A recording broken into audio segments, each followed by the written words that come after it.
जय हिंद साथियों, welcome back to our YouTube channel GS with Ashish Kumar. आज हम लोग प्रधानमंत्री के दायित्वों के बारे में चर्चा करेंगे। Responsibilities of the PM. संविधान में प्रधानमंत्री के दायित्वों की चर्चा प्रत्यक्षता एवं अप्रत्यक्षता कई जगहों पर की गई है। जैसे कि एक पहला हो गया संसद के प्रति प्रधानमंत्री के दायित्व, संसद के प्रति प्रधानमंत्री के दायित्व। दूसरा राष्ट्रपति के प्रति प्रधानमंत्री के दायित्व। हम लोग देखेंगे संसद के संबंध में प्रधानमंत्री के दायित्व। प्रधानमंत्री लोकसभा के नेता होते हैं और आगे प्रधानमंत्री राष्ट्रपति को संसद के विभिन्न सत्र को आहूत करने और सत्रावसान करने की सलाह देते हैं। तीसरा संसद के समक्ष सरकार की नीतियों को प्रस्तावित करते हैं। प्रधानमंत्री संसद में अंतिम वक्ता के रूप में जाने जाते हैं, अर्थात जिस भी विषय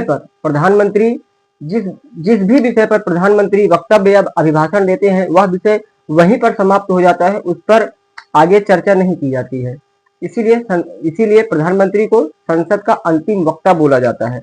इसको जैसे लिख लेंगे कि प्रधानमंत्री संसद में अंतिम वक्ता होते हैं। ठीक है, चलिए। और प्रधानमंत्री ही संसद में लोकसभा के विघटन से संबंधित राष्ट्रपति को सलाह देते हैं और सामान्यतः ऐसी सलाह को राष्ट्रपति मानते हैं। यदि लोकसभा में प्रधानमंत्री के समर्थन में बहुमत है तो ऐसी सलाह को राष्ट्रपति मानेंगे। अगर राष्ट्रपति को ऐसा लगता है कि लोकसभा में सरकार के प्रति समर्थन नहीं है और उन्होंने अपना विश्वास खो दिया है तो वे ऐसी सलाह को मानने के लिए बाध्य नहीं है। वे स्वविवेक से ऐसा निर्णय कर सकते हैं कि वे सलाह मानेंगे या नहीं मानेंगे। देखेंगे कि राष्ट्रपति के संबंध में जो है प्रधानमंत्री के क्या क्या दायित्व हैं। 78(1) में लिखा गया है कि प्रधानमंत्री का यह कर्तव्य है कि वह केंद्र सरकार के प्रशासन से संबंधित सभी निर्णयों तथा प्रस्तावित कानूनों को राष्ट्रपति के समक्ष प्रस्तुत करेंगे या राष्ट्रपति को इसकी जानकारी देंगे। और 78(2) में लिखा गया है कि राष्ट्रपति द्वारा यदि राष्ट्रपति किसी विषय पर प्रधानमंत्री से जानकारी मांगते हैं तो प्रधानमंत्री का यह कर्तव्य होगा कि ऐसी जानकारी को राष्ट्रपति को उपलब्ध कराएं।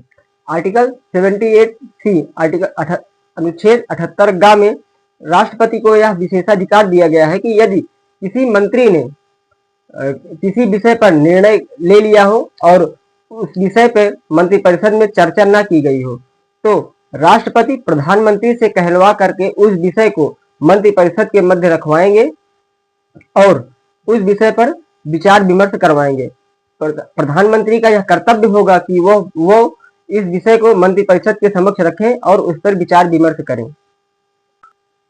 तीसरा है कि प्रधानमंत्री का मंत्रिपरिषद के संबंध में दायित्व। प्रधानमंत्री का मंत्रिपरिषद के संबंध में दायित्व। इसको हम लोग आगे देखते हैं कि प्रधानमंत्री का जो मंत्रिपरिषद के संबंध में दायित्व है वो दायित्व प्रधानमंत्री को एक विशेषाधिकार प्रदान करता है। जैसे कि प्रधानमंत्री जिस भी संसद सदस्य को चाहे उसको मंत्री मतलब उसको कैबिनेट मंत्री, राज्य मंत्री या उप मंत्री का दर्जा दे सकता है। और दूसरा दायित्व है कि प्रधानमंत्री जिस भी संसद सदस्य को चाहे अपने मंत्रिमंडल में शामिल कर सकता है और राष्ट्रपति से कह करके या कहलवा करके उस मंत्री को उसके मंत्री पद से हटवा सकता है। यह प्रधानमंत्री का मंत्रिपरिषद के संबंध में दायित्व हो गया। आगे हम लोग देखेंगे केंद्रीय मंत्रिपरिषद।